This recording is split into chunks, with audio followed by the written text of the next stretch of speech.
Vamos ouvir a palavra do Senhor. Eu quero te convidar a abrir sua Bíblia comigo lá no profeta Jonas, capítulo de número 2. Nós temos caminhado em meditar sobre esse profeta. E agora chegamos à metade desse pequeno livro, dessa pequena profecia. É a nossa intenção não nos delongarmos tanto mais em Jonas, mas pelo menos um pouquinho ainda no mês de abril. Nós vamos caminhar no final dos capítulos 3 e 4 do profeta Jonas até próximo da Páscoa.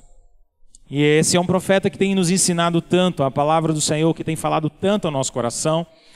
E eu tenho grande apreço no meu coração porque nós possamos sempre meditar na palavra de Deus fazendo séries dessa natureza um pouco mais longas.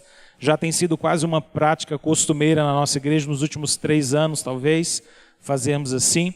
Porque com esse objetivo, a nossa intenção é que cada membro dessa igreja se torne individualmente alguém capaz de ler a palavra de Deus, de compreender a verdade de Deus, e que não apenas nossa leitura da palavra do Senhor seja assim, de alguma forma muito pontual, do tipo caixinha de promessa em cima da TV, tá? Que a nossa leitura seja mais profunda, que nós possamos realmente meditar na palavra de Deus e conhecer a palavra de Deus.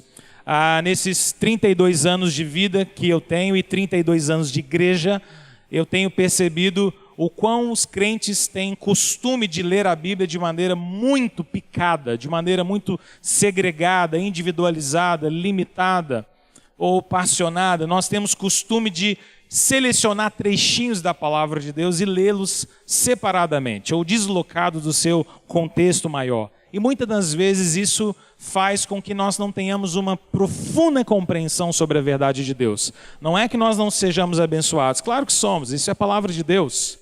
Mas quando nós nos debruçamos sobre a verdade do Senhor e gastamos tempo com ela, nós percebemos que como uma espécie de tesouro, a palavra de Deus ela pode ser mais e mais e mais cavada. E quanto mais fundo nós vamos no conhecimento da palavra de Deus, mais o nosso coração é igualmente edificado.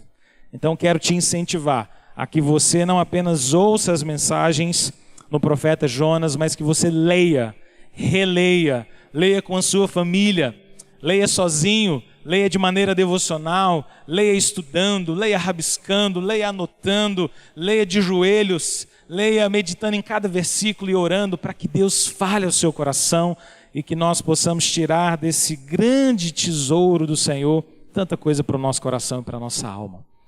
Que seja assim nesse tempo que nós vamos dedicar a conhecer mais e mais dessa profecia.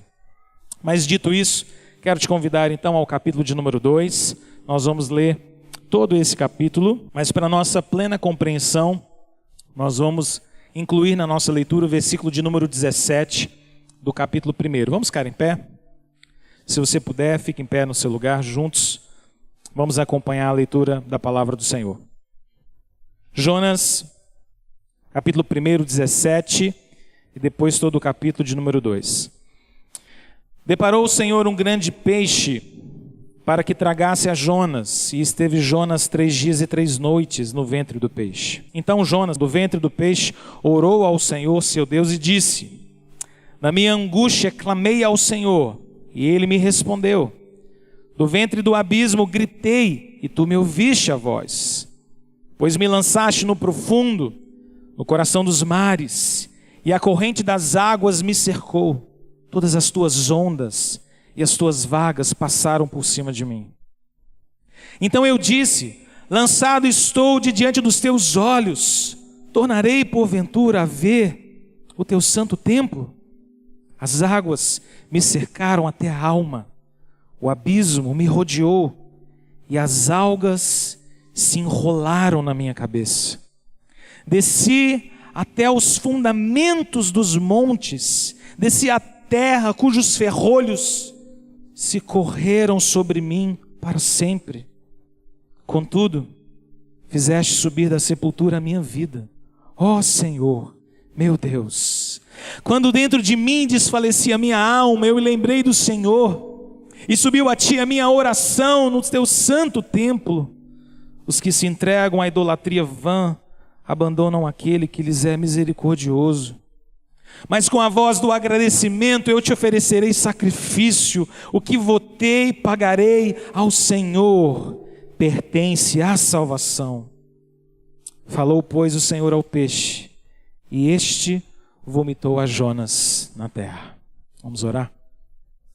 Senhor nosso, como nós te adoramos, ó Deus, porque tu és o dono da vida, Deus de graça, de misericórdia. Ó Senhor, as misericórdias do Senhor se renovam sobre nós a cada dia. Grande é a tua fidelidade, ó Deus. E nós te rogamos agora, neste momento, com o nosso coração aberto, com uma terra já preparada, fala, Senhor, conosco e semeia em nosso coração a tua palavra. Edifica-nos, ó Deus, de tal forma que sobrenaturalmente todos nós aqui convictos estejamos de que o Deus vivo e poderoso é quem nos fala nessa noite mais uma vez. Por tua palavra, Senhor, por teu Espírito, pelo sangue de Cristo, nós te rogamos. Amém. Pode sentar-se, querido. O que é a graça? O que significa graça? Se você pudesse resumir ou colocar em poucas palavras o significado de graça, como você faria? Eu imagino que na mente de muitos aqui a resposta quase que imediata tenha sido: graça é o favor imerecido de Deus. E essa é sem dúvida nenhuma uma resposta correta. Graça é favor imerecido de Deus. Graça é quando Deus derrama algo sobre nós que nós não merecemos. Nós não temos mérito na graça. A graça de Deus vem sobre minha vida, sobre sua vida, ela nos alcança, ela nos envolve. A graça de Deus é derramada sobre nós de maneira copiosa, abundante, mas nós não fizemos por merecer tal coisa. Graça é favor imerecido, é algo que Deus derrama sobre nós. Mas, conquanto essa resposta possa vir tão facilmente assim, na nossa mente, no nosso coração, e talvez até com certa facilidade, possamos colocar em poucas palavras o significado de graça, eu queria que você entendesse essa pergunta de maneira um pouco mais profunda. O que é graça?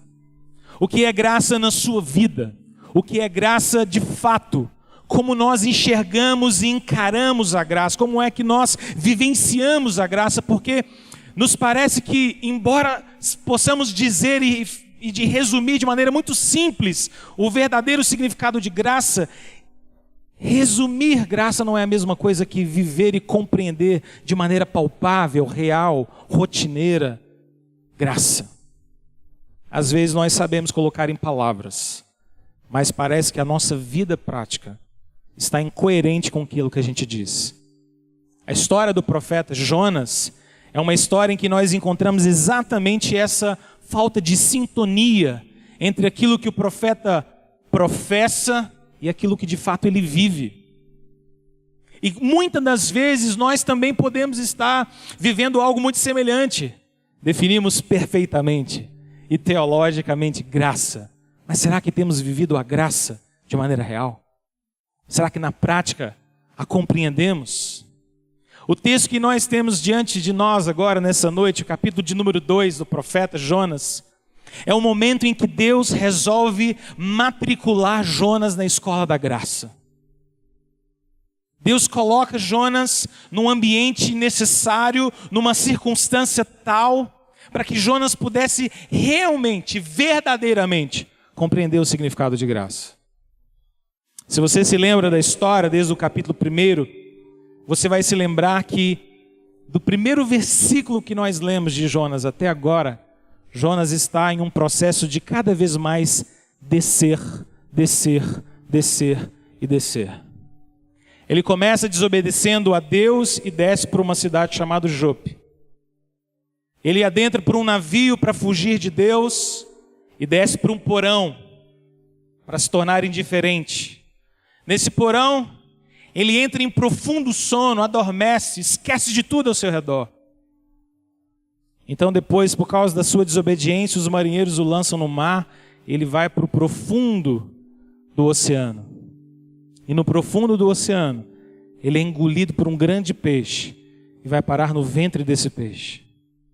A história de Jonas até esse momento é só de alguém que está descendo cada vez mais, indo de mal a pior, chegando naquilo que a gente diz que é o fim da linha, o fundo do poço.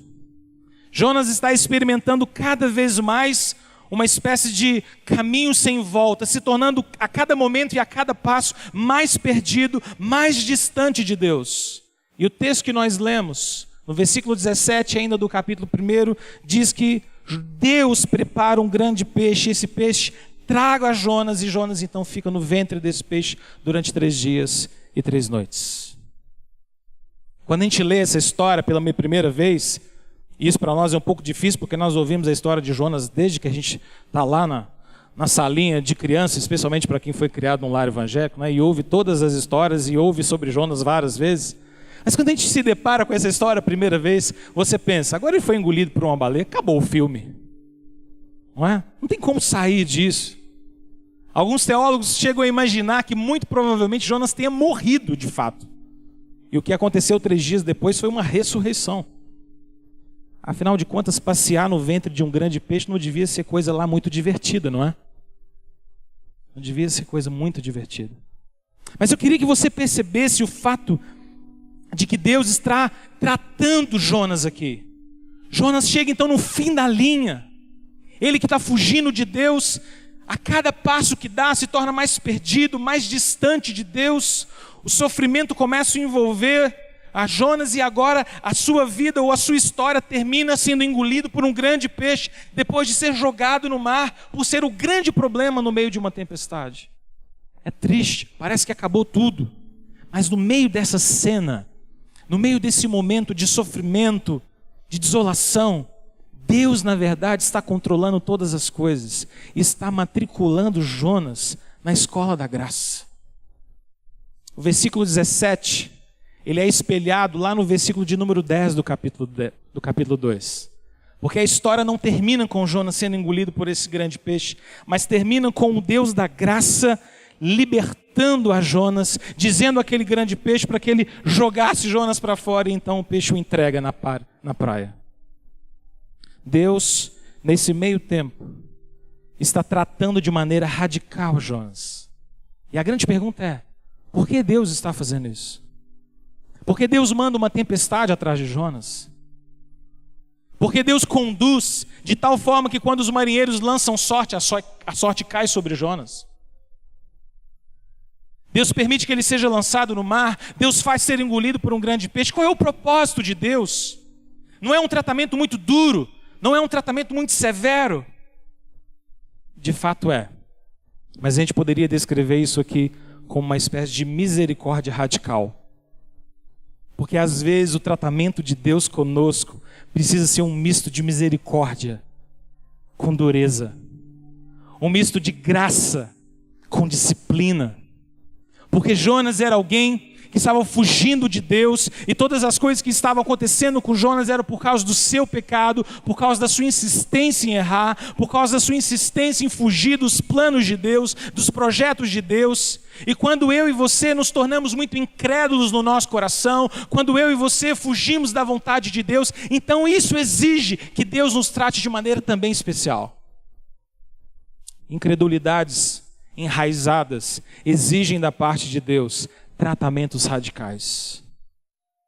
Jonas é um sujeito que só quando chegasse no fim da linha, no fim do poço, quando experimentasse a perda de todos os seus recursos, de tudo aquilo que ele tinha na mão, de tudo aquilo que ele podia resolver, quando ele percebesse que de fato não tinha nada, só aí é que Jonas começaria a repousar e confiar no Deus da graça. A pergunta que eu faço a você é: quantas vezes nós também não somos assim? Não é verdade?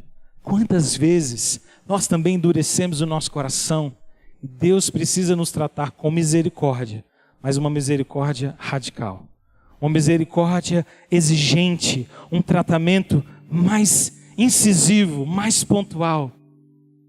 Jonas começa a descrever a sua realidade, e as palavras que aparecem aqui no capítulo 2 são palavras muito duras, Palavras como angústia, abismo, coração dos mares, cercado, rodeado, preso, as ondas estão sobre mim. O coração de Jonas agora está sendo provado. Deus está quebrantando Jonas. Deus está fazendo com que Jonas perceba o verdadeiro significado de quem Deus é. Aquele que deveria estar pregando em nome de Deus, está fugindo de Deus. E agora Deus precisa tratar Jonas, para que Jonas compreenda o verdadeiro significado da graça de Deus. Eu queria compartilhar com você daquilo que Jonas aprende no ventre desse peixe. O que Jonas aprende sobre a graça? A primeira coisa que nos chama a atenção nesse texto é o fato de que Jonas faz sua primeira oração. Não é interessante? O capítulo de número 2 começa dizendo que então Jonas, do ventre do peixe, orou ao Senhor. E quantas das vezes nós também não somos assim, não é? A oração vai sendo deixada de lado, a oração vai sendo deixada de lado. E então quando nós não mais suportamos, ou quando alguém não mais aguenta, seus recursos acabam, agora é a hora de orar. E agora eu preciso orar. Ainda bem que esses momentos chegam. Pior seria se a oração nunca chegasse para nós. Se a necessidade de orar, de dobrar os nossos joelhos nunca fosse presente na nossa vida. Mas eu quero te chamar a atenção para a primeira coisa que Jonas aprende a respeito da graça de Deus nesse texto. Olhe comigo, versículo de número 2 até o versículo de número 4. Jonas começa a reconhecer, começa a compreender que o seu pecado é vil, que o seu pecado é odioso e que a justiça de Deus é reta. Até esse momento nós não encontramos na história de Jonas uma confissão de pecados. Até esse momento Jonas era alguém endurecido, dizendo não para o seu pecado, deixando sem tratar, tentando simplesmente fugir de Deus e fingir que não estava fazendo algo errado. Mas aqui não. Aqui Jonas começa a reconhecer, na minha angústia eu clamei ao Senhor, Ele me respondeu, do ventre do abismo eu gritei, Ele ouviu a minha voz, porque Deus me lançou no profundo do coração dos mares. A corrente das águas me cercou, estou lançado diante dos seus olhos. Jonas começa a aceitar o fato de que ele é pecador e de que seu pecado desagrada a Deus e de que o juízo de Deus é reto, é perfeito, de que Deus não está sendo injusto nas suas ações. Querido, esse reconhecimento de Jonas é o primeiro passo para que eu e você também compreendamos o que significa graça. Porque nós só vamos compreender o verdadeiro sentido da graça de Deus, a grandiosidade da graça de Deus derramada sobre nós, quando nós reconhecemos que nós falhamos, que o pecado é uma realidade em nós, de que o erro faz parte de quem nós somos, da nossa natureza caída, que tem sua raiz em Adão e os nossos próprios pecados. Enquanto nós não reconhecemos a nossa própria fragilidade espiritual e o nosso pecado, graça não tem um significado tão grandioso para nós. Agora preste atenção. Nós vivemos em uma geração terapêutica.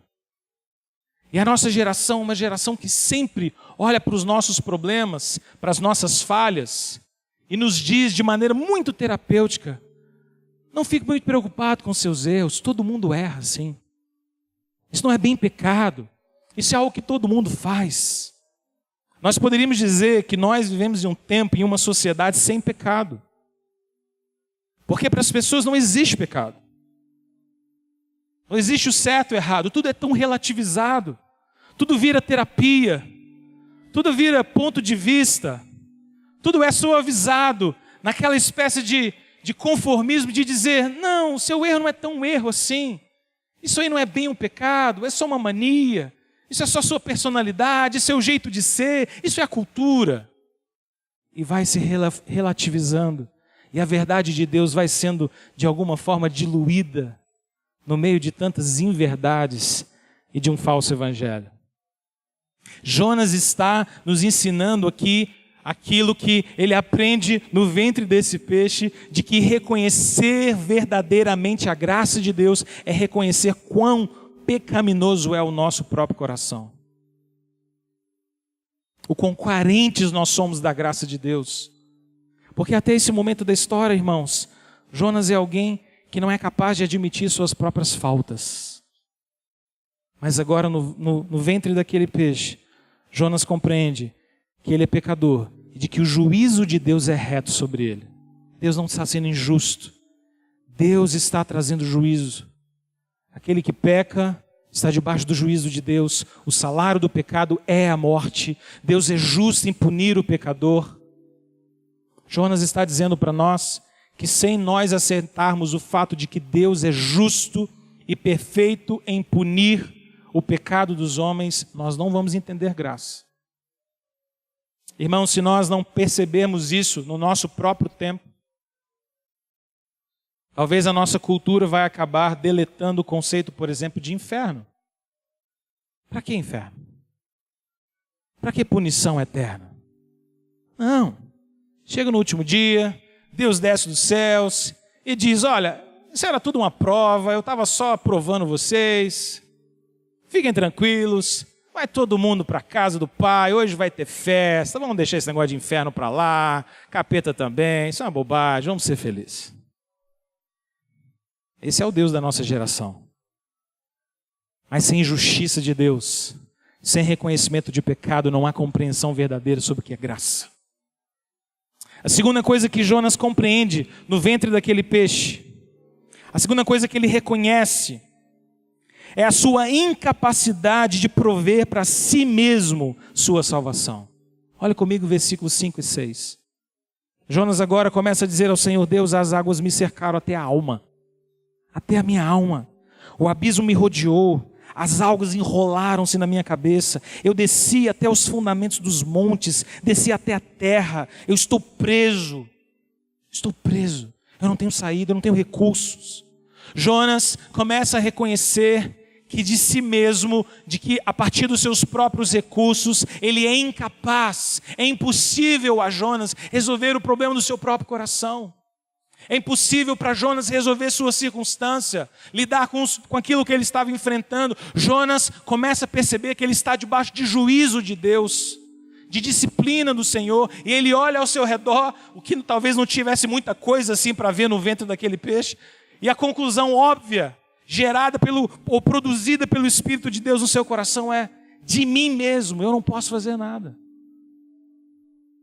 Eu e você só compreendemos graça quando nós descobrimos que graça não é esforço, de que graça não é mérito, de que graça não é minha força, sua força, o meu recurso, o seu recurso. Graça é algo que Deus nos dá quando nós percebemos, ou que nos faz perceber, que de nós mesmos nós nada podemos, nós nada somos, nós nada conseguimos. Eu e você, de nossos próprios recursos, nunca vamos conseguir nos salvar. Nós não resolvemos os nossos problemas espirituais, só Deus pode fazer.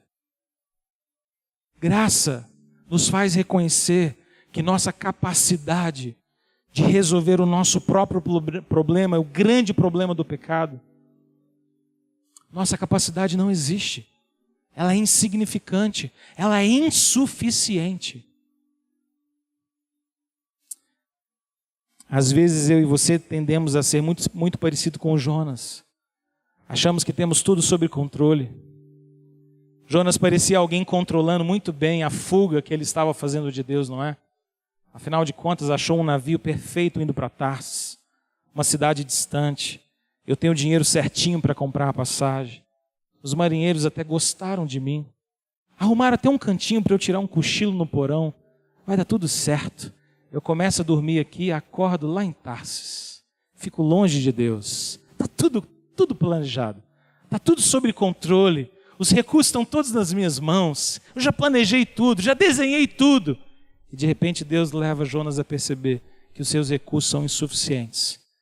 E que na verdade sem o amor de Deus e sem a graça de Deus ele está completamente perdido. A graça nos ensina que os nossos recursos são insuficientes para a nossa salvação. Deus havia matriculado Jonas na escola da graça para que Jonas se convencesse de que de si mesmo ele nada podia fazer. Mas há um terceiro ensino, ou terceiro aprendizado que Jonas tem no ventre desse peixe. Jonas reconhece em terceiro lugar de que a salvação vem única e exclusivamente do Senhor. Ele diz no final do versículo de número 6, contudo, Senhor, o Senhor fizeste subir da sepultura a minha vida, ó Senhor, meu Deus. E mais abaixo no versículo de número 9, ele termina com uma frase tão poderosa, que é capaz de resumir toda a Bíblia. Ao Senhor pertence a salvação. Jonas se convence de que não apenas os seus recursos são parcos, são insuficientes, mas Jonas também compreende que a salvação só pode vir e vem exclusivamente do Senhor. Só Deus pode nos salvar, só Deus pode mudar a nossa história, só Deus pode derramar graça sobre nós. De nós mesmos nós nada podemos fazer. A graça salvadora pertence exclusivamente a Deus.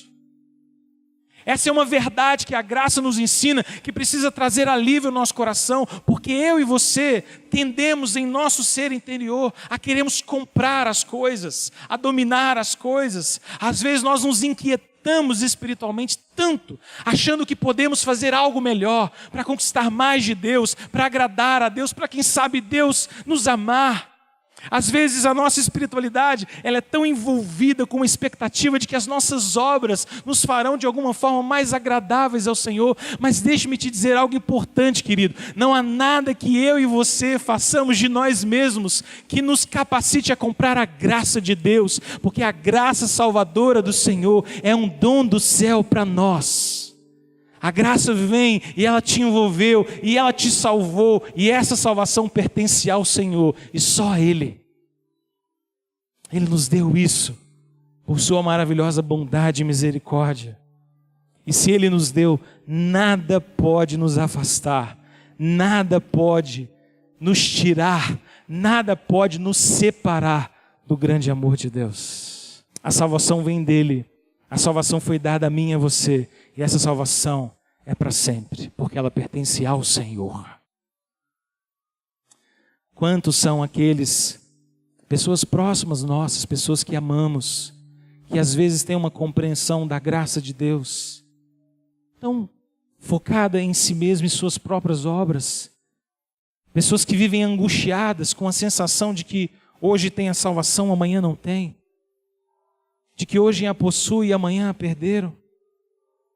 Quando na verdade a palavra de Deus nos ensina e o mundo precisa ouvir essa verdade e nós precisamos proclamar essa verdade. A salvação pertence ao Senhor. Só a Ele. Só a Ele. Jonas ainda aprende em quarto lugar. Jonas reconhece e aprende que só diante de Deus e do trono da sua graça é que existe o lugar de perdão e de reconciliação. Eu queria chamar a atenção de você para um detalhe desse texto que nos passa muito facilmente despercebido. Olha comigo na sua Bíblia para o versículo de número 7. Jonas agora faz um pedido a Deus. Ele diz: quando dentro de mim desfalecia a minha alma, eu lembrei do Senhor e subiu a ti a minha oração no teu santo templo. Eu queria chamar a atenção para esse detalhe. O santo templo. Jonas espera que a sua oração de clamor, de desespero, a sua oração de alguém que está pedindo misericórdia para o Senhor, de alguém que está se arrependendo dos seus pecados, de um profeta que desobedeceu, mas agora está se quebrantando. Jonas quer e sabe que a sua oração precisa ser encaminhada para o trono de Deus, para o templo do Senhor. Sabe por quê? Porque no templo do Senhor é que os sacrifícios são realizados. É no templo do Senhor que o perdão acontece. É no templo do Senhor que um pecador pode se achegar com a sua oferta e com o seu sacrifício e ser imolado sobre um altar, não ele mesmo que pecou, mas a sua oferta. É no templo do Senhor que o sacrifício substitutivo é oferecido. É no templo do Senhor que um cordeiro é imolado para que eu não tenha que ser imolado. É no templo do Senhor que o sacrifício sobe como aroma suave às narinas do Senhor para que o juízo dele não esteja sobre mim. É no templo do Senhor que a graça só é possível por causa do perdão de Deus ao punir substitutivamente alguém em meu lugar. É no templo do Senhor que o Senhor Jesus ofereceu um sacrifício perfeito e se entregou por mim e por você, para que as nossas orações pudessem se achegar a Deus e a ira santa do Senhor não estivesse sobre nós. Percebe o que Jonas está reconhecendo aqui? Jonas está reconhecendo que graça não pode ser compreendida por nós como graça barata. O favor que é derramado sobre mim e sobre você, ele é merecido por nós. Nós não conquistamos o favor de Deus, nós não fizemos nada para conquistar o favor de Deus, mas alguém conquistou por nós. Eu e você não pagamos pela culpa do nosso pecado, eu e você não recebemos a justiça e a ira de Deus sobre nós, mas alguém recebeu. Alguém recebeu. Ele foi moído pelas nossas transgressões, ele foi esmagado pelas nossas iniquidades. O castigo que nos traz a paz estava sobre ele, por suas pisaduras nós somos sarados. Graça só é graça sobre nós, porque a ira de Deus foi derramada sobre Cristo Jesus. Jonas sabe aonde as suas orações precisam ir. Ele sabe para onde suas orações precisam ser direcionadas. Eu e você precisamos aprender e reconhecer. A graça de Deus nos faz entender que para ela ser derramada sobre nós, um cordeiro perfeito, santo e justo precisou ser imolado pelos nossos pecados.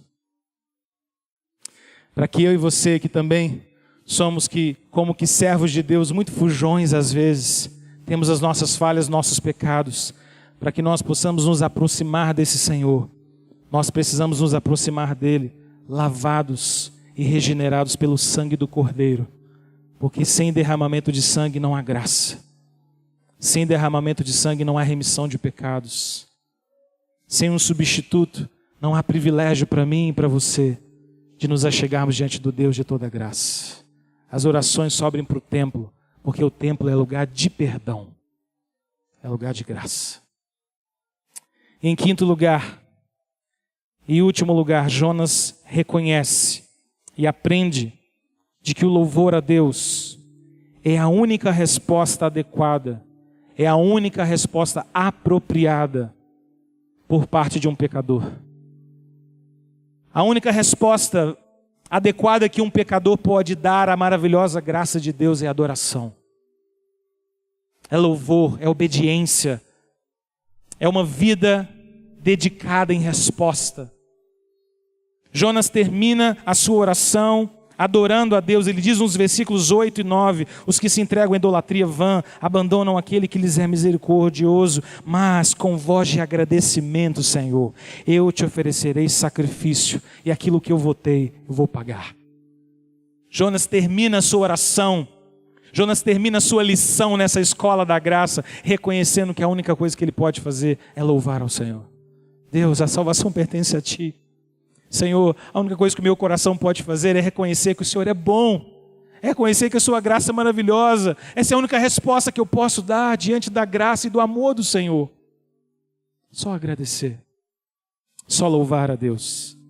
Querido, eu queria que você compreendesse algo interessante nesse texto, porque no final das contas, Jonas se torna o sinal mais perfeito daquilo que Deus estava para fazer. Você se lembra porque Jonas não queria pregar em Nínive? Jonas não queria pregar em Nínive porque Jonas sabia no seu coração de que quando ele chegasse na cidade de Nínive e pregasse o juízo de Deus e o conserto de Deus e anunciasse a palavra de Deus, Deus agiria com misericórdia, Deus derramaria graça sobre o povo, Deus converteria o coração deles, Deus os pouparia. Jonas não queria ir para lá porque Jonas reconhecia e sabia que Deus é gracioso. De que Deus é gracioso ainda que seja alguém pecador. De que Deus é gracioso mesmo com aqueles que são desobedientes. Mas agora a história tem uma ironia, porque Jonas se torna o exemplo perfeito de como a graça de Deus funciona. Porque o versículo 17 termina com Deus dizendo àquele grande peixe, cochichando para aquele grande ser marinho, dizendo: solta Jonas. Liberte. O grande peixe obedece, larga Jonas na praia. E a graça de Deus acabou de ensinar. A graça de Deus acabou de encenar. A graça de Deus acabou de ilustrar como Deus tem misericórdia para com pecadores. E como Deus derrama sua graça sobre gente que não merece. Jonas merecia ter ficado no ventre daquele grande peixe. O juízo de Deus viesse sobre Jonas, ninguém poderia olhar e dizer, Deus está sendo injusto. Não. É juízo por um profeta desobediente, pecador no seu coração. Mas a graça de Deus se revela e Jonas se torna um sinal da bondade do Senhor. Mas para nós terminarmos essa mensagem, eu queria te chamar uma última vez a perceber um detalhe desse texto, para que isso possa gerar em nosso coração temor e gerar em nosso coração preocupação. Nós terminamos esse versículo de número 10 e num primeiro olhar nós percebemos que a oração de Jonas revela alguém quebrantado. E se a história terminasse no capítulo de número 2, seria lindo essa história, não é verdade? Lindo. Talvez com um pedacinho do capítulo 3 seria ainda melhor, não é? Ainda melhor. Aí seria espetacular. Mas você sabe que no final dessa história, Jonas parece não ter compreendido tão perfeitamente assim o significado da graça. E ele já estava revelando isso aqui, porque no versículo de número 8, olha na sua Bíblia, Jonas diz algo interessante. Jonas diz assim no meio da sua oração, Senhor, aqueles que se entregam à idolatria vã, eles abandonam o Deus que lhes é misericordioso. Jonas começa a pensar nos ímpios, né? Pensar naqueles que são diferentes dele e fala, Senhor, é verdade. Quando esse pessoal se entrega à idolatria, é terrível. Eles abandonam a misericórdia do Senhor. E se alguém tivesse do lado de Jonas no ventre daquela baleia, eu acho que ninguém se candidataria, mas imaginemos assim. Talvez alguém cutucaria Jonas e diria, Jonas, aí esse é você. É você que se tornou idólatra no seu coração e acabou abandonando o Deus de misericórdia, o Deus de graça. E sabe por que eu quero chamar a sua atenção para isso? Para você perceber que a minha compreensão e a sua compreensão da graça nem sempre é perfeita. E que eu e você precisamos vigiar constantemente, continuamente, para perceber se o nosso coração, ainda que conheçamos graça, ainda que sejamos capazes de responder de pronto, graça é favor imerecido de Deus, talvez lá no nosso coração ainda haja sutilezas pecaminosas que nos faça compreender mal o que é graça. Jonas é alguém profundamente quebrantado, e o quebrantamento dele é real, e ele está compreendendo muito profundamente o que é graça, mas eu imagino o Senhor Jesus pensando dos céus, Jonas, vou precisar matricular você no 2º ano do curso de graça, porque 1 ano só de escola não foi suficiente. Vamos ter que arrumar uma 2ª baleia para você, Jonas. Uma só acho que não deu não. Uma mais brava agora, quem sabe. Te vomita só depois de uns 6 dias, para ver se quase uma semana agora você aprende. E eu e você às vezes somos assim. Deus precisa nos matricular na escola da graça não só uma vez, para a gente poder reconhecer que graça é favor imerecido, e é imerecido mesmo. Vamos orar? Vamos pedir ao Senhor para que Ele nos matricule numa escola da graça um pouco mais branda, que não precise ser um grande peixe, que talvez não precise ser tão radical assim. Peça ao Senhor para que Ele abra o seu coração, para que a minha compreensão e a sua compreensão do amor de Deus e da graça de Deus seja vívida, seja verdadeira, e que nós possamos ter a alegria de reconhecer a graça do Senhor, e que ao olharmos para as pessoas ao nosso redor, para o nosso próximo, nós compreendamos com muita facilidade de que a graça de Deus não é só para nós. A graça de Deus é para o mais vil de todos os pecadores. A graça de Deus é para o mais terrível de todos os homens. Porque a graça dele, quando nos alcança, nos transforma. Ela nos muda. Ela converte o nosso coração, ela nos regenera. Não há ninguém que se desvie tanto, que se perca tanto, que se afunde tanto, que ainda não seja alguém que possa ser recuperado e resgatado pela graça de Deus.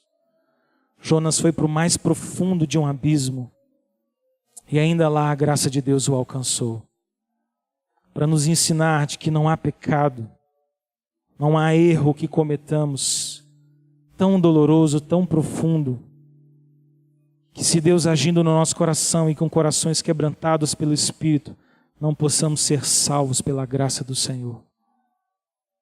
Eu quero orar por você agora também. Que talvez no seu coração já não se sinta mais merecedor da graça de Deus. E talvez essa ideia de mérito te incomode.